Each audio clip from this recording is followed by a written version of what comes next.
EPS, OPS குறித்த பலன்கள் தீர்க்கணுங்கிற வார்த்தை தான் இதுக்கு சரியான வார்த்தையா இருக்கும்னு நினைக்கிறேன். ஈரோடு இடைத்தேர்தலே நம்ம பார்த்துட்டோம். அவங்களோட ஆதாரம் என்னன்னு கட்டால டெபாசிட்டே எழுந்திருக்கும் போல சார். பாதிக்கப்படுவது அதிமுக என்கிற மனோபலம்.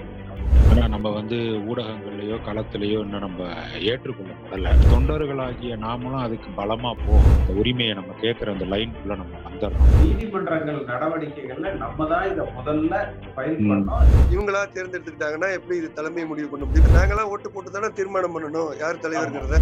தமிழக மக்களுடைய பெரும்பான்மையான கருத்தும் கூட அதுதான். 1.5 கோடி தொண்டர்கள்ல 1 கோடி தொண்டர்களை விரட்டி அடிப்பதில்லை. பணம் தான் பெருசுன்ற மாதிரி இவங்க ஒரே பக்கமா உண்டானவங்களுக்கு வாய்ப்பு கொடுக்கறதுக்கு அவங்க வழியே இல்லாம அந்த உறுப்பினர் அட்டையை பேஸ் பண்ணி எல்லாருமே கேஸ் போட்டா என்ன? 50 லட்சம் பேர் வேண்டாங்க. ஊர் 2 கட்டு போனா கூத்தாடிக்கு கொண்டாட்டமா? எடப்பாடிக்கும் ஓபிஎஸ்க்கு தான் கட்சியா சார் மெம்பர்களால் தானே தேர்ந்தெடுக்கணும். திமுக வலுப்படுத்தி நம்ம இதை ரொம்ப இது பண்ணிட்டு இருக்காங்க. கான்ட்ராக்டர்களையும் கமிஷன் ஏஜென்ட்களையும் காப்பாற்றிக் கொள்வதற்கு தான் நம்ம கட்சிக்காக ஒரு உழைக்கல. கட்சியை மக்கள் ஒற்றுமையா இப்ப நம்ம கழகத்தை கழகம் பண்ணி வச்சிருக்காங்க.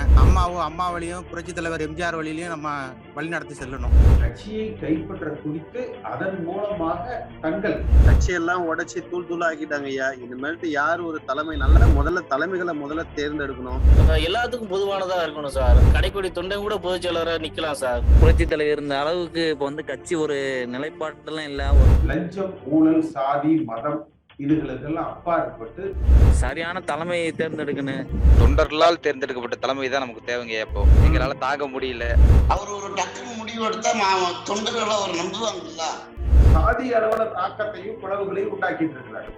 சார் உங்க தலைமையில நல்லா வந்தா நல்லா இருக்கும் சார். தொண்டர்கள் வரைக்கும் எம்எல்ஏக்கள் வரைக்கும் யாரு வேணாலும் போட்டியிடலாம். அதை வித்ட்ரா பண்ணுவாங்கன்னா மறுநாள் எலெக்ஷன் அறிவிக்குமா? இயக்கத்தை ஒன்றுபடுத்துவோம். பரமார்த்தகரும் பஞ்ச சிஷ்யங்களும் இருப்பாங்கல்ல. எடப்பாடிக்கு வந்த கூட்டம் யாருமே கிடையாது, வெளியில இருந்து கூட்டு வந்திருக்காங்க. உங்க தலைமையில கொண்டு வந்தா கண்டிப்பா வெற்றி கொடுக்கும். நமக்கு என்ன பதவி அப்படிங்கறது நம்ம நோக்கம் அல்ல. புரட்சி தலைவர் சமாதிலையும் தலைவி சமாதிலையும் கொண்டு போய் அடகு வச்சுட்டு கட்சி எங்க கொண்டு நிறுத்தி இருக்கிறாங்க பாருங்க. கட்சி இது நீதிமன்றம் தான் தீர்மானிக்கின்ற மாதிரி அந்த உரிமையை நம்ம மீட்டு கொடுக்கணும்.